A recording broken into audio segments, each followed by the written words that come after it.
हाय दोस्तों, नमस्कार। मैं हूं विष्णु शर्मा। अक्सर बात उठती है कि कैसे औरंगजेब की कब्र को अब तक छोड़ दिया गया आज़ादी के बाद। क्यों नहीं लोगों ने उससे बदला लिया। इस तरह की बातें बहुत सारी उठती हैं। कैसे मुगल जितने भी बादशाह थे उनकी कब्रों को छोड़ा गया। तो मैं बताता हूँ कैसा हुआ, क्यों, क्या वाकई में ऐसा हुआ। तो मैं आपको बताता हूँ कि कुछ घटनाएं जो इनकी कब्रों के साथ, इनके स्मारकों के साथ हुई। सबसे पहले बात कर लेते हैं बाबर की। बाबर सबसे पहला मुगल, जब वो आया तो उसकी डेथ जो हुई वो हुई आगरा में। वो आगरा से पहले वो काबुल में ही तय कर चुका था। एक बड़ा पार्क जैसा बना चुका था, जिसे बाबर गार्डन, बागे बाबर बोला जाता है। वो बना चुका था कि मुझे यहाँ दफनाया जाए, लेकिन डेथ हो गई आगरा में। तो उसको एक वहीं उसने जो एक पार्क बनाया था यमुना किनारे, जब आप अलीगढ़ से आगरा की तरफ जाते हैं, एटा से आगरा की तरफ आते हैं, तो वो वहाँ बना हुआ है और अच्छा बना हुआ है।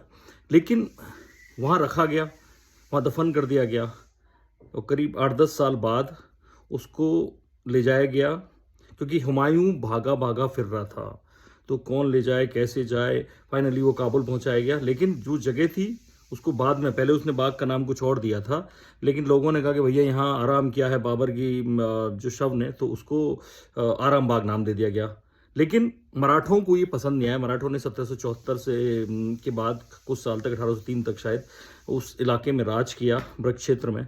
तो उन्होंने उसको नाम दे दिया रामबाग। तो एक तरह से ये, क्योंकि वहां कुछ था नहीं, उन्होंने बाबर की वो निशानी मिटा दी। आज भी वो रामबाग के नाम से जाना जाता है। हुमायूं की बात कर लेते हैं। हुमायूं के साथ भी यही हुआ कि उसकी मौत हुई दिल्ली में। तो समझ ही नहीं आ रहा था क्या किया जाए, क्योंकि अकबर बाहर था और वहीं दफन किया गया पुराना किले में उसको। लेकिन उस दफन के बाद फिर से बॉडी निकाली गई और जो भी अस्थियां थी, और उनको अकबर के पास सर हिंद पंजाब में ले जाया गया 2 साल बाद।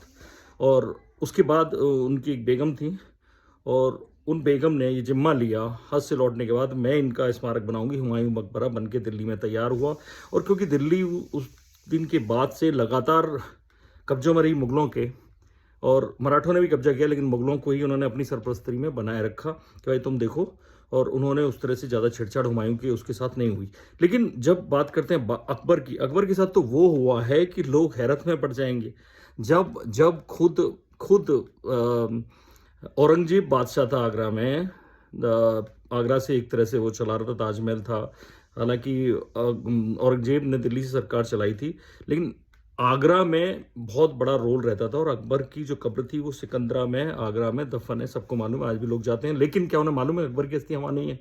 अकबर की अस्थियों को राजा राम जाट ने, गोकुल जाट की मौत का बदला लेने के लिए, उनको खोदा, कब्र को तोड़ा, अस्थियां निकाली, बाकायदा हिंदू रीति से अंतिम संस्कार कर दिया कि इसको हम जवाब देंगे। तो औरंगजेब का विरोध हुआ। अकबर की कब्र नहीं छोड़ी, औरंगजेब की कैसे छोड़ देते। फिर आते हैं जहांगीर पर। जहांगीर के साथ क्या हुआ, तो आज अकबर की अस्थियां उसमें नहीं है, ये जान लीजिए। उसके बाद जहांगीर की बात करते हैं। जहांगीर की मौत हुई राजौरी, जम्मू के पास। उसने पहले से ही एक अपना बनाया हुआ था, एक उसी तरह का गार्डन, रावी नदी के तट पर लाहौर में।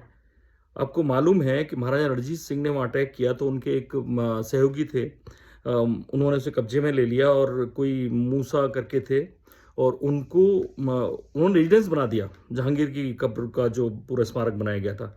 और ये दावा करते हैं पाकिस्तान के इतिहासकार कि वहाँ से संगमरमर और बहुत सी कीमती चीज़ें ले आके अमृतसर के स्वर्ण मंदिर में लगा दी गई। लेकिन अमृतसर और पंजाब के जितने इंडियन इतिहासकार हैं, वो इस दावे को खारिज करते आए हैं। तो वो इतनी बार रावी नदी की बाढ़ में डूब चुका है। इवन 1988 में लास्ट, तो वो पूरा 10-10 फुट पानी भर गया था उसमें। तो उसका भी हाल कमोवेश हुआ, अटैक इस तरह से हुए पहले। तो दूसरी, उसके बाद बात आती है शाहजहां की। शाहजहां की कब्र को लेकर आपको सबको मालूम है, ताजमहल में दफन, और ऊपर नकली कब्रें मुमताज की और उनकी। नीचे जाते हैं तो वो सुपुर्दे खाक नहीं है। आज भी बहुत सारे इतिहासकार इस पे कहते हैं, जो इस्लाम को जानते हैं, कि सुपुर्दे खाक मतलब मिट्टी में होना चाहिए। वो ऑलरेडी ताजमहल के नीचे जल में, पानी में एक ऐसी लकड़ी लगी है नींव में, जो पानी आता है तो और मजबूत होती है। आईआईटी रुड़की के वैज्ञानिकों ने उस वक्त ये बताया था पूरी कहानी, कि उसमें दीमक ना लग जाए, इसलिए उसको इस तरह से पानी में ही डुबोया गया। और कुओं के ऊपर एक तरह से वो कब्र बनी हुई है, नीचे पानी है, तो वो सुपुर्दे खाक नहीं मानी जाती। उसको लेके और तमाम तरह के विरोध बाजार आते रहे, विवाद होते रहे। अब औरंगजेब की बात कर लेते हैं, उनके बेटे की। तो औरंगजेब की जो कब्र है, आपको मैं बता दूं कि औरंगजेब ने जो संभाजी को जब पहले तड़पा तड़पा के मारा, उसके बाद उनके बेटे साहू जी को कैद कर लिया और कैद में ही रखा। वो लगातार ये कोशिश करते रहे कि संभाजी और उनकी माँ दोनों को कैद में रखे, को हमारे उसमें आ जाए, हमारी चीज़ों को रखें अपने उसमें और हमारा शासन चलाएं, हमारे नाम पे शासन करें। बहुत कोशिश की। उस वक्त औरंगजेब के मरने के बाद उसके बेटे आजम ने ये कोशिश की और फिर उन्हें रिहा कर दिया। और बहुत दिनों तक जो एक तरह से वो मराठा सरकार होके भी वो मुगल सरकार ही थी। लेकिन बाद में बाजीराव के समय पे, उसके बाद महादजी सिंधिया के समय पे पूरा मुगल साम्राज्य था वो मराठों के इशारों पे नाचता था। वो जिसको चाहे मुगल बादशाह बनाते थे और जिसको चाहे उसको हटा देते थे। दिल्ली में भी उन्होंने दो दो बार मुगल बादशाह बदले, अपने उनको कहते थे कि भैया ऐसे ऐसे शासन होगा और वो वैसे ऐसे करते थे।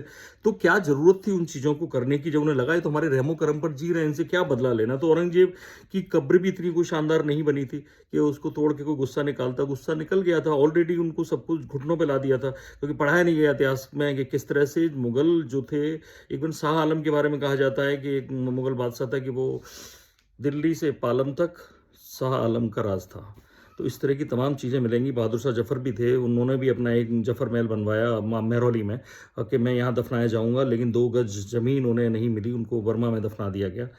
तो ऐसी तमाम कहानियाँ हैं और ये भी आपको समझना चाहिए कि क्यों उन्होंने गुस्सा नहीं निकाला, क्योंकि इतने सालों में जो चीज़ें थी उन्हें लगा कि दबा दी गई। गुस्सा अब आता है और उसकी बड़ी वजह ये है कि अब उन मुगलों को, जिनमें से 2-3 राजा तो बड़े बड़े हुए, मतलब ताकतवर हुए, उनको आज महान बनाया जा रहा है। और उनके 25 जो नीचे के जो वो थे बेटे उनके, उनको मराठों ने इतना नीचे रखा, घुटनों पे रखा, उनको उनका नाम भी नहीं लिया जाता। तो मराठों को उतना ताकतवर नहीं दिखाया जाता, बल्कि हमेशा मुगलों को दिखाया जाता। ये गुस्सा एक्चुअली ये बड़ी डिबेट है।